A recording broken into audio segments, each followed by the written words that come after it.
नमस्कार दोस्तों, आप देख रहे हैं जस्ट नॉलेज और मैं हूँ डॉक्टर AK।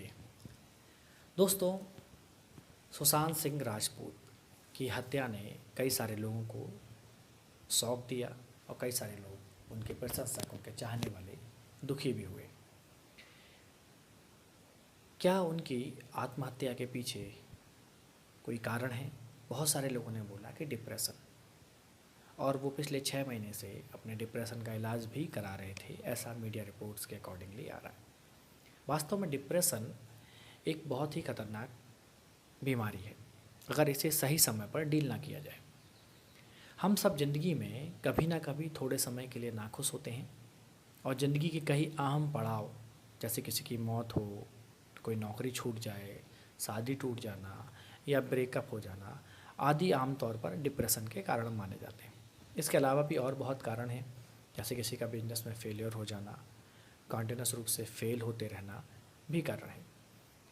इसके साथ भी एक चीज़ और है कि आपके मन में हर समय कुछ बुरा होने की आशंका बनी रहती है। ये भी डिप्रेशन के लिए एक बड़ा खतरनाक कारण है। लोग सोचते हैं कि मैं तो हर चीज़ में अनसक्सेसफुल हूँ। ये भी डिप्रेशन का एक बहुत बड़ा कारण है। कुछ मेडिकल रीजंस भी हैं, जैसे आपको थायराइड की डिजीज़ हो, कुछ दवाओं के साइड इफ़ेक्ट हों, या BP कम करने की दवाएं भी हो, या आपको डायबिटीज़ हो। ये सभी रीज़न भी डिप्रेशन को क्रिएट कर सकते हैं। इसके अलावा अगर बात करें तो डिप्रेशन किसे हो सकता है, ये सबसे इम्पॉर्टेंट फैक्टर है कि डिप्रेशन किसे हो सकता है। तो जवाब है बहुत आसान सा कि डिप्रेशन किसी को भी हो सकता है। पूरी दुनिया में लगभग 350 मिलियन लोग इस समय डिप्रेशन से प्रभावित हैं। यह WHO का एक आंकड़ा है।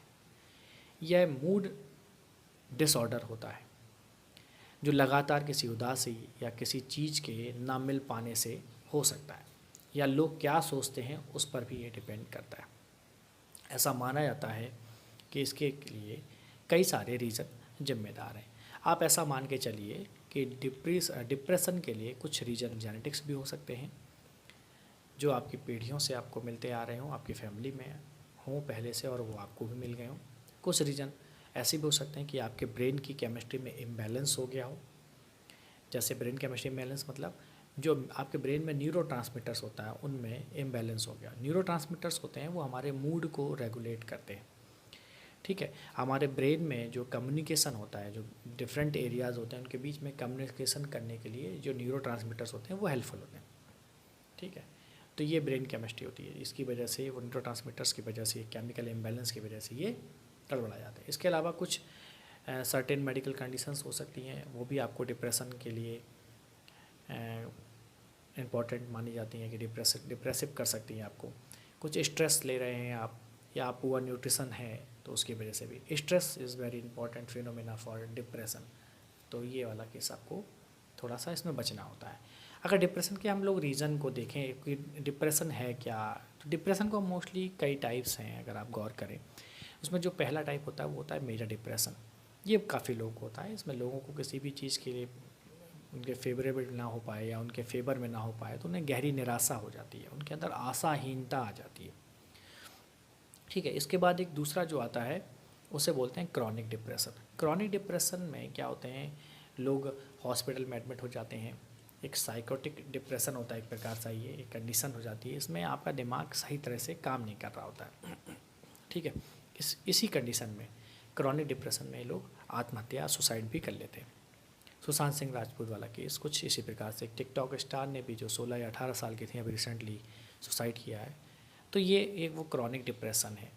ठीक है, एक सीजनल अफेक्शन डिसऑर्डर होता है, ये मौसम के अनुसार होता है। ये मौसम के अनुसार भी आपको डिप्रेशन हो सकता है, किसी सीजन में आपको डिप्रेशन हो सकता है, डिपेंड करता है। उसके अलावा जो एक डिप्रेशन होता है वो होता है साइकोटिक डिसऑर्डर। इसमें क्या होता है, इसमें आपको कई हफ्तों तक उदासी रहती है, फिर कुछ हफ्तों तक आपको खुशी रहती है। तो मतलब आपके मूड में अचानक बदलाव आते रहते हैं। तो ये डिप्रेशन के बारे में इतना आपको इम्पोर्टेंटली पता होना है। इसके अलावा जो सबसे इम्पोर्टेंट चीज़ है कि इसके सिम्टम्स कैसे हैं, कैसे पहचानेंगे कि डिप्रेशन है। आप ऐसा मान लीजिए आपको हमेशा उदासी बनी रहे तो आप डिप्रेशन में हैं। आपको थकान हमेशा बनी रहे, आपका किसी चीज़ पर आपका माइंड फोकस ना होता हो, आप कोई काम करते हैं उसको छोड़ देते हो बीच में, फिर दूसरा काम, फिर तीसरा काम, ठीक है। इसके अलावा आपको गुस्सा ज़्यादा आता हो, आप चिड़चिड़े ज़्यादा होते जा रहे हों, आपके अंदर गहरी हताशा हो, निराशा हो गई हो, आपको या तो नींद ज़्यादा आती हो या फिर नींद कम आती हो, आपकी बॉडी में एनर्जी भी कम रहती हो, वो भी एक डिप्रेशन का कारण हो सकती है। चिंता हो, बेचैनी हो या दबाव की वजह से भी कुछ डिप्रेशन क्रिएट हो जाता है, और शराब पीने से भी डिप्रेशन होता है। तो ये सारी चीज़ें हैं जो हमें डिप्रेशन में डालती हैं। तो डिप्रेशन एक बहुत ख़तरनाक कैटेगरी मानी जाती है जो जो हमें कई सारी डिजीज़ क्रिएट कर सकती है हमारे अंदर। हमारे ऐसे मानते हैं कि हमारी बॉडी में 70% के लगभग जो डिजीज़ होती है वो डिप्रेशन के द्वारा होती है।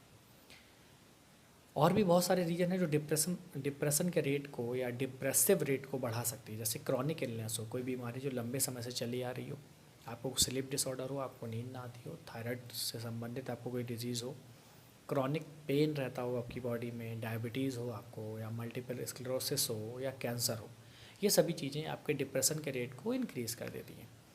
अगर आपका माइंड और बॉडी, ध्यान रखना कि आपका माइंड है और आपकी जो बॉडी है वो क्लियरली लिंक्ड है। यदि आपको कोई भी फिजिकल प्रॉब्लम होगी तो आपकी मेंटल हेल्थ भी चेंज होगी, और अगर आपकी मेंटल हेल्थ चेंज होगी तो आपको फिजिकल स्टेटस भी आपका चेंज होगा, ठीक है। कुछ और भी रीज़न है जो डिप्रेशन क्रिएट करने, जैसे फीमेल सेक्स हार्मोन है, ये भी मेजर डिप्रेशन का एक बहुत बड़ा इंपॉर्टेंट फैक्टर है कि ड्यूरिंग मेंस्ट्रुअल पीरियड, प्रेगनेंसी और चाइल्ड बर्थ के समय पर कई सारी लेडीज़ को डिप्रेशन बढ़ जाता है। लाइफ स्टाइल या रिस्क फैक्टर जिसे कहते हैं, इसकी वजह से भी डिप्रेशन क्रिएट होता है। पुअर न्यूट्रिशन हो, स्ट्रेस, ठीक है। स्ट्रेस के समय पर हमारी बॉडी में एक हार्मोन बनता है, इसे हम लोग बोलते हैं कॉर्टिसोल। कॉर्टिसोल हार्मोन का लेवल इंक्रीज़ हो जाता है, ठीक है। ये हमारे न्यूरोट्रांसमीटर्स को क्या करता है, अफेक्टेड करता है, मतलब इनमें इम्बैलेंस ला देता है। और यही न्यूरोट्रांसमीटर्स क्या होते हैं, डिप्रेशन के सबसे बड़े कॉज होते हैं या कॉजेटिव एजेंट माने जाते हैं। तो सबसे इंपॉर्टेंट चीज़ ये है। अब अगर पूछा जाए कि डिप्रेशन को सही करने के तरीके क्या हो सकते हैं, तो सबसे पहले तो याद रखना, प्रिवेंशन ही सबसे बड़ा बचाव है। प्रिवेंशन ही डिप्रेशन को रोकने का तरीका है। हमेशा प्रिवेंशन एक ही चीज़ है, हमेशा खुश रहिए, ठीक है। तो बचाव या प्रिवेंशन एक है, खुश रहिए। अब कुछ फूड ऐसे हैं, हेल्दी फूड खाइए, जैसे अंडे लीजिए, हल्दी का इंपॉर्टेंट अपने फूड में बढ़ा दीजिए, हैं हरी, आपको ग्रीन वेजिटेबल्स, सैलड्स ज़्यादा लेनी है, आपको जूस, फ्रूट्स और ड्राई फ्रूट्स का यूज़ करिए। कुछ एक्सरसाइज वगैरह करिए, जैसे मेडिटेशंस करिए, अच्छी बुक्स पढ़िए, अच्छा म्यूजिक सुनिए जो आपको पसंद का हो, अर्ली स्लीप करिए, अर्ली वेकअप करिए, ठीक है। जल्दी सोइए, जल्दी उठिए, अर्ली वेकअप हो जाएगा आपका, ठीक है। जल्दी सोएंगे तो जल्दी उठेंगे आप। इसके अलावा आप अपनी हॉबीज़ पर फोकस करिए, जो हॉबीज़ आपके लिए इम्पोर्टेंट हो उन पर फोकस करिए। हॉबीज़ से आपका जो ब्रेन है ना, वो किसी भी चीज़ पर, आपके हॉबीज़ पर क्या होता है, बहुत जल्दी केंद्रित होता है, फोकस होता है। तो अपने हॉबीज़ पर फोकस करिए, सबसे इम्पोर्टेंट चीज़ है। इसके अलावा अगर आपको और कोई दिक्कत है तो अपने डॉक्टर से कंसल्ट करिए। अब एक बात और है जो आप बोल सकते हो कि फ़िलॉसफिकल बात है, कि मान लीजिए कि अगर आपके पास किसी ऐसी चीज़ के लिए बहुत इंटेंस फीलिंग है जो आपको नहीं मिल पा रही है, तो आप में डिप्रेशन आ जाएगा। अगर आपको कोई चीज़ नहीं मिल पा रही है और फिर भी आप, और उसके लिए आपके पास इंटेंस फीलिंग भी नहीं है, तो आप डिप्रेसिव नहीं हो सकते। तो ऐसी भावनाएं जो आपके खिलाफ काम करती हों, जो आपके फेवर में ना होती हों, ठीक है, तो उनको अपने पास आने से रोकना है। अगर वो आपके पास आ रही हैं तो इसका मतलब समझ लेना है आपके लिए डिप्रेशन पैदा करने की शक्ति आप में खुद है, तो आप अपने लिए खुद डिप्रेशन पैदा कर सकते हैं। तो ये बीमारी खुद की बनाई हुई बीमारी है। अगर हम किसी को भी किसी भावना से प्रभावित करें और उसे बाहरी हालातों का दबाव डालें, तो लगभग हर कोई अपना मानसिक संतुलन खो देगा और वह क्लिनिकल तौर पर बीमार हो जाएगा। उसे पागलपन तक हो सकता है, क्योंकि विवेक, या बोल सकते हैं आपका जो नॉर्मल ब्रेन है, जो आपका सोचने शक्ति, जिसमें सोचने की समझने की शक्ति है, उसमें और पागलपन में बहुत बारीक अंतर होता है। गुस्सा हो या फिर बहुत ज़्यादा थिंकिंग हो, इस अंतर को कम कर देती है, ठीक है। तो इन चीज़ों पर भी आपको फोकस करना है। और भी बहुत सारी चीज़ें कि आपको किसी भी ऐसी सोच से चिपकना नहीं है जिससे आप डिप्रेसिव हो सकते हैं, क्योंकि मैंने पहले भी बोला है कि अधिकतर बीमारियां डिप्रेशन के कारण ही होती हैं। जब हम लोग किसी प्रॉब्लम को पूरी तरह नहीं देख पाते तो डिप्रेशन हो जाता है। मान लीजिए आपको कोई प्रॉब्लम है और वो इस समय सॉल्व नहीं हो रही है, तो आप अपने आप से दो प्रकार के क्वेश्चंस करिए। क्या इस प्रॉब्लम का सॉल्यूशन है? अगर उस प्रॉब्लम का सॉल्यूशन नहीं है तो आप क्यों चिंता कर रहे हैं? और अगर प्रॉब्लम का सॉल्यूशन है तो आप क्यों चिंता कर रहे हैं? तो उसका सॉल्यूशन ढूंढिए ना। अगर है तो बार बार फेल होने से भी कई लोग डिप्रेसिव हो जाते हैं। कितनी बार फेल होंगे आप? तो नेवर गिव अप वाला तरीका अपनाइए और डिप्रेशन को अलविदा कीजिए। इसके अलावा यूथ से भी मैं कहना चाहूँगा कि छोटी छोटी बातों पर लोग डिप्रेशन का शिकार हो रहे हैं और सुसाइड कर ले रहे हैं। तो सुसाइड एक सॉल्यूशन नहीं है। डिप्रेशन से फाइट करिए, लड़िए और उसको दूर भगाइए और एक विनर बनकर उभरिए, तो आप अपने लिए खुद एक हीरो होंगे। तो दोस्तों, उम्मीद करता हूँ कि आपको ये वीडियो पसंद आया होगा। अगर ये वीडियो आपको पसंद आया है तो लाइक करें, सब्सक्राइब करना ना भूलें। Thank you.